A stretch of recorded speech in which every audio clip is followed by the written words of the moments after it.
Krishna జలాలపై power point presentation ఇచ్చేందుకు సిద్ధమైంది కాంగ్రెస్ సర్కార్. ఈ రోజు మధ్యాహ్నం 12 గంటలకు మంత్రి ఉత్తమ్ నదీ జలాలపై ప్రెజెంటేషన్ ఇవ్వనున్నారు. ఇప్పటికే మంత్రులు ఉత్తమ్, శ్రీధర్ బాబుతో సీఎం రేవంత్ రెడ్డి చర్చించినట్లుగా తెలుస్తుంది. ప్రెజెంటేషన్ కు ఏర్పాట్లు చేయాలని సీఎం మంత్రులు అధికారులను ఆదేశించారు. అసెంబ్లీ హాల్లో ప్రత్యేక స్క్రీన్స్ ఏర్పాటు చేయబోతున్నట్లుగా మంత్రులు వెల్లడించారు.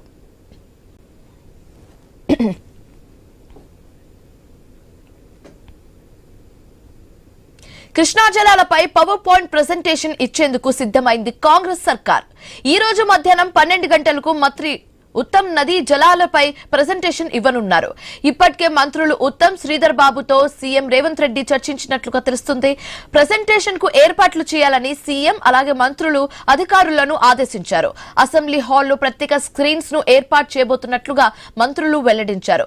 ఇదే అంశానికి సంబంధించి మరింత తాజా సమాచారం మా కరెస్పాండెంట్ ఏవై స్వామి ఫోన్ ద్వారా అందిస్తారు. స్వామి, ఈ రోజు మధ్యాహ్నం 12 గంటలకు ప్రెజెంటేషన్ ఇవ్వబోతున్నారు కాబట్టి ఈ పవర్ పాయింట్ ప్రెజెంటేషన్ లో ఎలాంటి అంశాలకు సంబంధించి ఎక్కువగా ప్రస్తావించే ఛాన్సెస్ కనిపిస్తుంది? పూర్తి అప్డేట్స్ ఏంటి?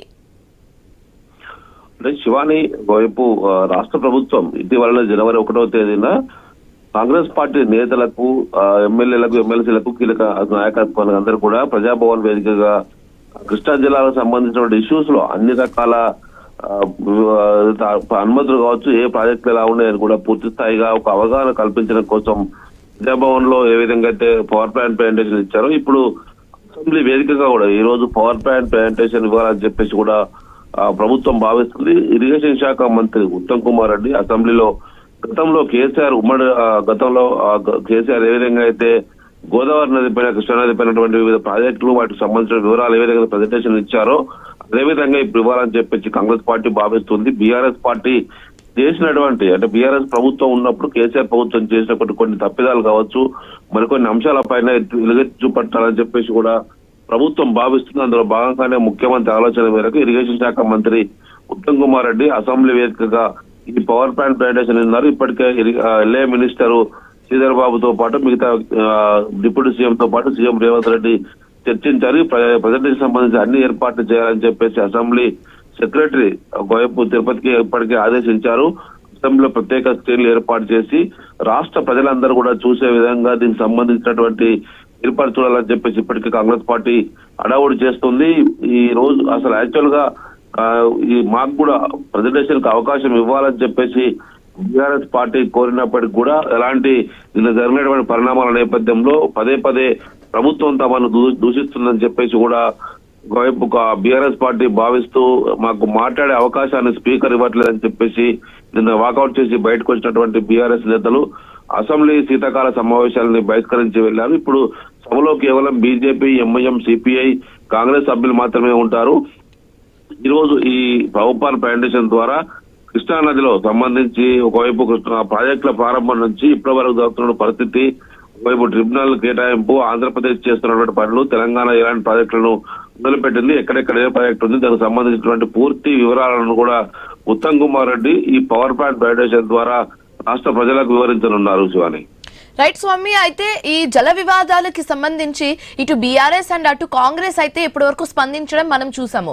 కానీ ఇప్పుడు ఈ సీన్ లోకి సెంట్రల్ గవర్నమెంట్ కూడా ఎంటర్ కాబోతున్నట్లుగా తెలుస్తుంది. సో దీన్ని ఎలా చూడొచ్చు అంటారు మనం?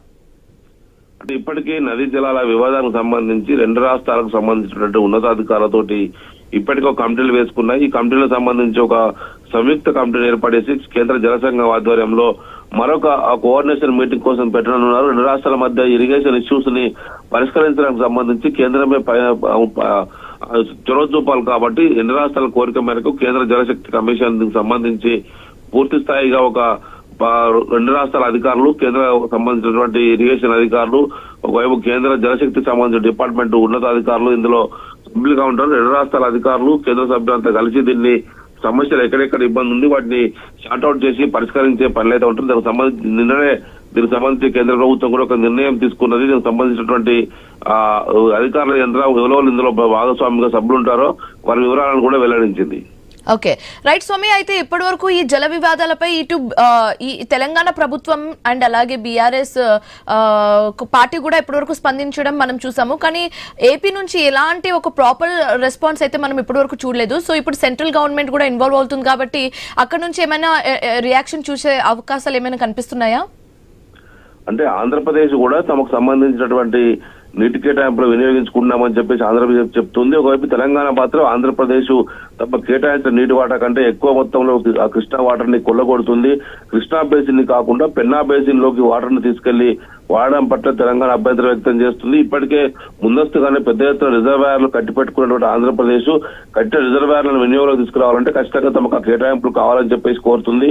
తెలంగాణలో కృష్ణా నది దాదాపుగా 70% పైగా ఇక్కడ ప్రవహిస్తుంది కాబట్టి ఆ మేరకు నీటి కేటాయింపులు మాకు కేటాయించాలి. సహజ నదీ సూత్రాల విభాగం ప్రపంచవ్యాప్తంగా ఏ విధంగా ఉంటుందో ఈ ప్రాంతంలో నది ఎక్కువ ప్రవహిస్తే ఆ ప్రాంతానికే ఆ మేరకు వాటర్ లభించాలని చెప్పేసి కూడా తెలంగాణ ప్రభుత్వం ఒకవైపు బ్రిజేష్ కుమార్ ట్రిబ్యునల్ ముందు వాదనలు వినిపిస్తుంది. ఇప్పుడు మరోవైపు తెలంగాణ ప్రభుత్వం వాదనకు సంబంధించి ఆంధ్రప్రదేశ్ కూడా తమ వాదనలు వినిపిస్తుంది. ఇంకా తెలంగాణలో జరుగుతున్నటువంటి పొలిటికల్ ఇష్యూస్ ని అబ్జర్వ్ చేస్తున్నటువంటి ఆంధ్రప్రదేశ్ ఒకవైపు ఫ్యూచర్ దృష్టిలో ఉంచుకొని పోలవరం నుంచి నల్లమల సాగర్ నుంచి వాటర్ తీసుకెళ్లి అక్కడ పూర్తి స్థాయిగా రాయలసీమకు దాదాపు 200 టీఎంసీలు తరలించి రాయలసీమకు పూర్తి వినియోగించుకోవాలని చెప్పేసి కూడా ఆంధ్రప్రదేశ్ భావిస్తుంది. ఇటీవలనే ఒకవైపు కేసీఆర్ చేసినటువంటి వ్యాఖ్యలపైన ఆంధ్రప్రదేశ్ దేవాదాయ శాఖ మంత్రి ఒకవైపు అనం రామనారాయణ రెడ్డి స్పందించారు. ఇలాంటి వ్యాఖ్యలు దురదృష్టకరమని కూడా ఆయన ఆరోపించారు. Shivani, right, thanks for the update Swamy.